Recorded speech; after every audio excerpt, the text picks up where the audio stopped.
చొక్కా తొడుక్కుంటున్నప్పుడు లేదా పైన ఉన్న వస్తువుని తీద్దామని చెయ్యి పైకి ఎత్తినప్పుడు మీ భుజంలో ఒక్కసారిగా నొప్పి పెడుతుందా? రాత్రిపూట భుజం నొప్పితో ఎంతకీ నిద్ర పట్టడం లేదా? అయితే ఈ నొప్పిని కాస్త సీరియస్గా తీసుకోండి. ఎందుకంటే ఇలాంటి నొప్పి వెనుక భుజం కీలు చుట్టూ ఉండే రొటేటర్ కఫ్ గాయాలు కారణంగా ఉండొచ్చని చెబుతారు డాక్టర్లు. అసలు రొటేటర్ కఫ్ గాయాలంటే ఏమిటి? వీటికి మందులు, ఫిజియోథెరపీ చాలా, సర్జరీ అవసరం పడుతుందా?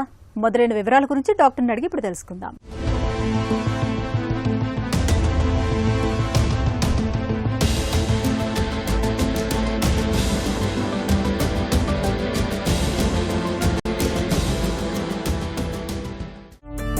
కొంతమందిలో భుజాన్ని కదిలించినప్పుడు మాత్రమే నొప్పి వస్తూ ఉంటుంది. అసలేమిటి సమస్య? ఈ భుజం సమస్యల్లో మనం ఎక్కువగా చూసేది రొటేటర్ కఫ్ మజిల్ సమస్య అంటాం. రొటేటర్ కఫ్ మజిల్ సమస్య అంటే ఈ బంతి ఉంటుంది మనకి. ఈ భుజం అనేది బంతి కప్పు వంటి బంతి గిన్నె వంటి కీలు. ఈ బంతి పైన మజిల్స్ ఉంటాయి బ్రౌన్ కలర్లో. ఈ మజిల్స్ బంతిని రొటేట్ చేస్తుంది. రొటేటర్ కఫ్ మజిల్స్ అంటాం. ఈ మజిల్స్లో కొన్నిసార్లు టేర్ ఏర్పడే అవకాశం ఉంటుంది. దీనికి రకరకాల కారణాలు ఉంటాయి. ఈ టేర్ ఉండేటప్పుడు ఈ బంతిని కలిచేటప్పుడు పెయిన్ వస్తుంది. అంటే చేయి పైకి దించేటప్పుడు పెయిన్ వస్తుంటుంది. ఇది రొటేటర్ కఫ్ మజిల్ సమస్య అంటాం మనం. రొటేటర్ కఫ్లో సమస్యలు ఎందుకు వస్తాయి? కారణాలేంటి? రొటేటర్ కఫ్ సమస్యలు రెండు రకాలుగా వస్తాయండి. ఒకటి వయసు రీత్యా ఎటువంటి దెబ్బ తగలకుండా కూడా 60 ఏళ్ళ పైబడిన వాళ్ళు, 70 ఏళ్ళ పైబడిన వాళ్ళు ఈ మజిల్స్ బలహీనపడి తమను తామే డ్యామేజ్ అయ్యే అవకాశం ఉంటుంది. ఇక రెండవది ఏమైనా దెబ్బ తగలడం. ఈ దెబ్బ అనేది అయితే కింద పడడం కావచ్చు, యాక్సిడెంట్స్ అవ్వడం కావచ్చు, వాటిలో రావచ్చు. లేదంటే హెవీగా వెయిట్స్ ఎత్తడం, జిమ్లో వెయిట్స్ ఎత్తడం అలాంటి వాటి వల్ల కూడా హెవీగా తమ శక్తికి మించి కొంతమంది ఎత్తుంటారు. అటువంటి వాటిలో కూడా ఈ రొటేటర్ కఫ్ మజిల్స్ టేర్ అయ్యే అవకాశం ఉంటుంది. రొటేటర్ కఫ్ గాయాల తాలూకు లక్షణాలు ఎలా ఉంటాయి? రొటేటర్ కఫ్ మజిల్స్ అనే బంతిని రొటేట్ చేస్తాయి. అంటే పైకి కిందకి ముందుకి వెనక్కి తిప్పడంలో ఉపయోగపడతాయి. ఇది టేర్ అయ్యేటప్పుడు ఫస్ట్ విషయం ఏంటంటే ఈ మజిల్ యొక్క స్ట్రెంత్ తగ్గిపోయి ఈ మూవ్మెంట్ చేసే శక్తి తగ్గిపోతుంది. అంటే చెయ్యి పైకి ఎత్తి దించే శక్తి తగ్గిపోతుంది. అలాగే వెయిట్ లిఫ్ట్ చేసే శక్తి తగ్గిపోతుంది. సెకండ్ థింగ్ ఏంటంటే ఈ కట్ అయిన మజిల్ ఏదైతే ఉందో ఈ పైన యాక్రోమిన్ బోన్ అంటాం. అలాగే ఇది హ్యూమరల్ హెడ్ అంటాం. ఈ హ్యూమరల్ హెడ్కి యాక్రోమిన్ మజిల్ ఈ కట్ అయిన మజిల్ కొద్దిగా నలిగి చేయి పైకి దించేటప్పుడు పెయిన్ వస్తుంది మనకి. దీన్ని ఇంపింజ్మెంట్ అంటాం. ఇంపింజ్మెంట్ అంటే రెండు స్ట్రక్చర్స్ ఇంపింజ్ అవుతాయి. ఆ రెండు స్ట్రక్చర్స్ ఏంటంటే ఈ యాక్రోమిన్ అండ్ హ్యూమరల్ హెడ్. నార్మల్గా మధ్యలో ఉన్న మజిల్ దాన్ని ఇంపింజ్ కాకుండా కాపాడుతుంది. ఎప్పుడైతే ఈ మజిల్ కట్ అయిపోతుందో ఈ యాక్రోమిన్కి ఈ బోన్కి హ్యూమరల్ హెడ్కి బోన్కి మధ్యలో రబ్బింగ్ అయ్యి ఆ రబ్బింగ్ వల్ల పెయిన్ వస్తుంది అనమాట. రొటేటర్ కఫ్ సమస్యల్ని నిర్లక్ష్యం చేస్తే ఎలాంటి సమస్యలు తలెత్తవచ్చు? ఈ రొటేటర్ కఫ్ మజిల్స్లో ముఖ్యంగా మనం అర్థం చేసుకోవాల్సిందంటే ఈ టేర్ అనేది క్రమంగా పెరిగే అవకాశం ఉంటుంది. అది ట్రమాటిక్ అంటే దెబ్బ తగిలిన తర్వాత వచ్చిన టేర్ అయినా కావచ్చు, లేదా వయసురీత్యా వచ్చే టేర్ అయినా కావచ్చు. ఇది మన భుజం మూమెంట్స్తో పాటు మనం చేసే పనులతో పాటు మనం బరువులు ఎత్తేటప్పుడు కావచ్చు ఈ మజిల్ టేర్ అనేది క్రమంగా పెరిగే అవకాశం ఉంటుంది. అందువల్ల ఈ టేర్ ప్రోగ్రెషన్ అంటే టేర్ పెరిగే రిస్క్ ఉంటుంది. ఇది అబ్జర్వ్ చేయాల్సిన విషయం. ఇంకా రెండవది ఈ టేర్ పెరిగి కొంతమంది బాగా పెద్ద టేర్ అయినా కూడా దాన్ని నెగ్లెక్ట్ చేసి నొప్పి వస్తున్నా కూడా ఏదో పెద్ద నొప్పి అది పట్టించుకోవడానికి చెప్పి లేదంటే ట్రీట్మెంట్కి భయపడు ఇటువంటి సమస్యలు పట్టించుకోకుండా అసలు చేసినట్టయితే ఇది క్రమంగా ఈ భుజం యొక్క మెకానిక్స్ మారిపోతాయి. ఈ జాయింట్ యొక్క మూవ్మెంట్స్ మారిపోయి ఇది క్రమంగా జాయింట్ అరుగుదలకు దారితీసే అవకాశం కూడా ఉంటుంది. ఒకవేళ ఈ జాయింట్ అరిగినట్టయితే అంటే ప్రారంభ దశలో మనం గమనించినట్టయితే సింపుల్గా చిన్న ఎండోస్కోపీ ఆర్థ్రోస్కోపీ అంటాం. చిన్న టెలిస్కోప్ పెట్టి దాన్ని రిపేర్ చేసి మనం ఈ ఆర్థ్రోస్కోపీ విధానంలో. కానీ ఎప్పుడైతే డ్యామేజ్ బాగా పెరుగుతుందో టేర్ పెద్దగా అయిపోతుందో ఇది క్రమంగా జాయింట్ అరుగుదలకు కూడా దారితీయచ్చు. ఒకవేళ జాయింట్ అరిగినట్టయితే మనం రిపేర్ చేసే పరిస్థితి ఉండదు. ఇది బాగా నెగ్లెక్ట్ చేసిన సందర్భాల్లో ఇర్రిపరబుల్ రొటేటర్ కఫ్ టేర్ అంటాం, లేదా రొటేటర్ కఫ్ ఆర్థరైటిస్ అంటాం. అంటే జాయింట్ అరుగుదల కూడా రావచ్చు. ఇటువంటి సందర్భాల్లో మనం మొత్తం ఈ బంతినే మార్చాల్సిన పరిస్థితి ఉంటుంది. అంటే రివర్స్ షోల్డర్ రీప్లేస్మెంట్ అంటాం. ఇక్కడ మీరు చూసినట్టయితే ఈ స్టీల్ బాల్ ఏదైతే ఉందో ఈ కప్ ఏదైతే ఉందో దీన్ని షోల్డర్ రీప్లేస్మెంట్, ప్రత్యేకించి దీన్ని రివర్స్ షోల్డర్ రీప్లేస్మెంట్ అంటాం. అంటే ప్రారంభ దశలో మనం జాగ్రత్త తీసుకున్నట్టయితే అది కేవలం ఫిజియోథెరపీతోనో ఏదో ఇంజక్షన్తో తగ్గిపోయేది, లేదా సింపుల్ ఆర్థ్రోస్కోపీ విధానంలో రిపేర్ చేయగలిగేది. దాన్ని అసెస్ చేయడం వల్ల షోల్డర్ రీప్లేస్మెంట్ దగ్గర వెళ్ళాల్సిన పరిస్థితి కనిపిస్తుంది. రొటేటర్ కఫ్ గాయాల విషయంలో ఎలాంటి పరీక్షలు చేస్తారు? ఎక్స్రే ద్వారా పెద్దగా గమనించలేము.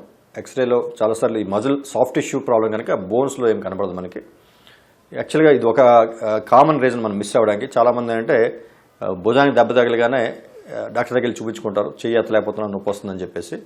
అది స్టాండర్డ్గా ఆర్థోపెడిక్ ట్రీట్మెంట్లో మనం ఎక్స్రే తీస్తాం. ఎక్స్రేలో ఏం కనబడదు. సో సాధారణంగా చాలాసార్లు ఏంటంటే డాక్టర్ మందులే రాసిస్తారు. మందులు రాసి వారం 2 వారాలు రండి అని చెప్తారు. కానీ చాలామంది పేషెంట్లు ఏం చేస్తారంటే నొప్పి తగ్గకపోయినా కూడా ఏదో మాత్రలు వేసుకుని ఇచ్చిన మందులు వేసుకుంటే లేదా వేరే మందులు ట్రై చేస్తా కొన్ని నెలల పాటు అసలు చేస్తారు. కానీ ఇది కరెక్ట్ కాదు. ఎవరికైనా భుజాన్ని గట్టిగా దెబ్బ తగిలి ఎక్స్రే నార్మల్ ఉన్నా కూడా 2-3 వారాల్లో మీ నొప్పి తగ్గకపోతే ఖచ్చితంగా ఎంఆర్ఐ స్కాన్ చేయించాలి. ఇలా చేయకపోతే చాలాసార్లు ఈ డ్యామేజ్ మిస్ అవుతారు. ఈ డ్యామేజ్ మిస్ అవడం వల్ల కాంప్లికేషన్ వచ్చే అవకాశం ఉంటుంది. రొటేటర్ కప్ సమస్యలకు సర్జరీ అవసరమా? ఫిజియోథెరపీ, వ్యాయామాలు, మందులతో నయం చేయలేమా? ఈ రొటేటర్ కఫ్ టేర్స్లో పార్షియల్ టేర్స్ అంటాం. అంటే మజిల్ మొత్తం కట్ట కాకుండా మజిల్లో కొంత 10%, 20%, 30% డ్యామేజ్ ఉంది. దాన్ని పార్షియల్ టేర్స్ అంటాం. అదేవిధంగా చిన్న సైజ్ టేర్స్ అంటే ఈ less than 1 centimetre tears, small size tears అంటాం. ఈ 2 సందర్భాల్లో దీనికి ఇమీడియట్గా ఆపరేషన్ అవసరం లేదు. వీటిల్లో మనం కొన్ని రకాల ఎక్సర్సైజెస్, కొన్ని రకాల మందులు, అవసరమైతే ఈ లోకల్ ఇంజెక్షన్స్తో మనం ఇంప్రూవ్మెంట్ చేయొచ్చు. సో ఎక్సర్సైజ్ వల్ల ఏం జరుగుతుందంటే ఈ మజిల్ హీల్ అయినా అవ్వకపోయినా కూడా మిగతా మజిల్ స్ట్రెంత్ అయ్యి రిమైనింగ్ మజిల్ స్ట్రెంత్ రావడం వల్ల ఈ రొటేటర్ కఫ్ ఫంక్షన్ మెరుగవడం వల్ల పెయిన్ తగ్గుతుంది. So small tears, partial tears, small టేర్స్లో మనం without surgery exercise, physiotherapy and injections ఇలాంటి వాటి వల్ల మనం ఇంప్రూవ్మెంట్ చేయొచ్చు. బట్ ఎప్పుడైతే టేర్ పెద్దదవుతుందో అంటే మోర్ దెన్ 1 సెంటీమీటర్ టేర్ ఉంటుందో, ఫుల్ థిక్నెస్ టేర్ అంట, full thickness tears more than 1 centimetre tears ఉంటాయో వీటిల్లో మనం చాలాసార్లు ఆపరేషన్ చేసి రిపేర్ చేయాల్సిన పరిస్థితి కనిపిస్తుంది. భుజం నొప్పి ఉన్నప్పుడు వ్యాయామాలు చేయొచ్చా? ఏవి చేయొచ్చు, ఏవి చేయకూడదు? భుజంలో పెయిన్ ఉండేటప్పుడు భుజమనే కాదు ఎనీ జాయింట్ పెయిన్ ఎక్కువగా వచ్చేటప్పుడు మీరు ఎక్సర్సైజ్ రెగ్యులర్గా చేసే వాళ్ళని కూడా ఎక్సర్సైజ్ కొంతకాలం పాటు ఆపాల్సి వస్తుంది. కొన్ని సందర్భాల్లో హెవీ ఎక్సర్సైజ్ చేయడం వల్ల మజిల్ స్ట్రెయిన్ అయ్యి పెయిన్ రావచ్చు. సో ప్రతిసారి మీరు డాక్టర్ దగ్గరికి వెళ్ళాల్సిన అవసరం లేదు. కానీ ఒకవేళ ఈరోజు మీరు ఎక్సర్సైజ్ చేశారు, రేపు పెయిన్ ఉంది, ఓకే, బట్ ఎల్లుండి కూడా పెయిన్ ఉంది, 1 వీక్ దాటినా కూడా పెయిన్ ఉంది అంటే సంథింగ్ ఇస్ రాంగ్. సో దాన్ని మీరు వార్నింగ్ సైన్స్ కింద తీసుకోవాలి. ఈరోజు బాగా హెవీ ఎక్సర్సైజ్ చేశారు, రేపు ఎల్లుండి 2 రోజులు పెయిన్ వచ్చింది, మజిల్ పెయిన్స్ వచ్చినాయి, బాడీ పెయిన్స్ వచ్చినాయి, అది కామన్, అది ఓకే. బట్ ఎప్పుడైతే 1 వీక్ 10 డేస్ దాటి కూడా పెయిన్ వస్తుందో దట్ మీన్స్ ఏదో తేడా ఉంది. సో ఖచ్చితంగా మీరు డాక్టర్ని కన్సల్ట్ చేసి దాన్ని చెక్ చేయించుకోవాలి. ఎక్స్రే కావచ్చు, ఎంఆర్ఐ స్కాన్ కావచ్చు, అల్ట్రాసౌండ్ స్కాన్ కావచ్చు, ఏదైనా చేయించుకొని దాన్ని చెక్ చేయించుకోవాలి. అలా కాకుండా ఎవరైతే ఈ జిమ్ చేస్తున్నాం కనుక పెయిన్స్ వస్తాయి ఇది కామన్ అని చెప్పేసి వారాల తరబడి పెయిన్ భరిస్తే ఎక్సర్సైజ్ చేస్తుంటారో వాళ్ళు ఆల్రెడీ అయిన డ్యామేజ్ని పెంచుకుంటూ పోతూ ఉంటారు. భుజం నొప్పికి వేడి కాపడం, ఐస్ ప్యాక్ లేదా ఆయిల్ మసాజ్ వీటిలో ఏది ఎప్పుడు ఉపయోగపడుతుంది? మసాజ్ చేయడం వల్ల మజిల్ వీక్నెస్ డెవలప్ అవడం, కొన్నిసార్లు స్టిఫ్నెస్ డెవలప్ అవడం జరుగుతుంది. మసాజ్ మనం ఎప్పుడు రికమెండ్ చేయం అలోపతిక్ మెడిసిన్లో. Ice pack is recommended, especially recent ఇంజరీస్లో, రీసెంట్గా వచ్చిన పెయిన్స్లో లాస్ట్ 2 days, 3 days, 1 week, 2 weeksలో పెయిన్ వస్తుంది అనుకుంటే ఐస్ ప్యాక్ అనేది రికమెండ్ చేస్తాం. ఐస్ ప్యాక్ కూడా 10 to 15 minutes morning, afternoon, evening, night 3-4 times a day recommend చేస్తాం. మరి ఎక్కువసేపు పెట్టడం కూడా మంచిది కాదు, అలా అని చెప్పి జస్ట్ 5 minutes పెట్టడం మంచిది కాదు. 10 to 15 minutes 3 to 4 times a day is recommended ice pack అనేది. కొన్ని సందర్భాల్లో క్రానిక్ కండిషన్స్లో ఏమవుతుందంటే ఈ లెటర్సే 1 month, 2 months, 3 months దాటినా కూడా పెయిన్ కంటిన్యూ వాళ్ళలో మనం హార్ట్ ప్యాక్ కూడా పెట్టచ్చు. బట్ అగైన్ ఎవరిలో అయితే more than 2 to 3 weeks problem ఉంటుందో ఖచ్చితంగా వాళ్ళకి ఏదో సీరియస్ ఇష్యూ ఉన్నట్లు లెక్క. అటువంటి సందర్భాల్లో ఈ హార్ట్ ప్యాక్, ఐస్ ప్యాక్తో కాలక్షేపం చేయకుండా డాక్టర్ సలహా తీసుకోవడం రికమెండ్ చేస్తాం. భుజం నొప్పి వయసుతో పాటు వస్తుంటుంది, అదే తగ్గిపోతుందని అనుకోవటం సరైందేనా? రొటేటర్ కఫ్ మజిల్స్ డ్యామేజ్ అనేది 60+, 70+ ఏజ్ గ్రూప్లో చాలా కామన్ ప్రాబ్లం ఇది.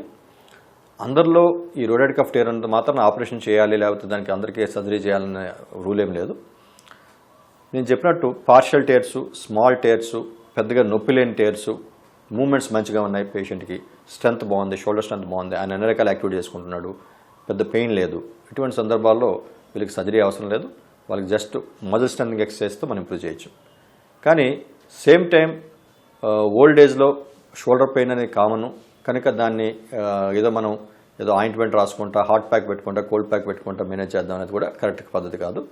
ఎవరిలో అయితే ఈ మజిల్ టేర్ పెద్దగా ఉంటుందో, లార్జ్ సైజ్ టేర్స్ ఉంటాయో, ఫుల్ థిక్నెస్ టేర్ అంటాం, అంటే మొత్తం మజిల్ కట్ అయిపోయిన tears, more than 1 centimeter tear sizes ఎవరికి ఉంటాయో, ఎవరిలో అయితే పెయిన్ ఎక్కువగా ఉంటుందో, కొంతమంది almost everyday alternate day pain killers వేసుకోవాల్సిన పరిస్థితి ఉంటుంది, కొంతమంది నైట్ టైం బాగా పెయిన్ ఉంటుంది.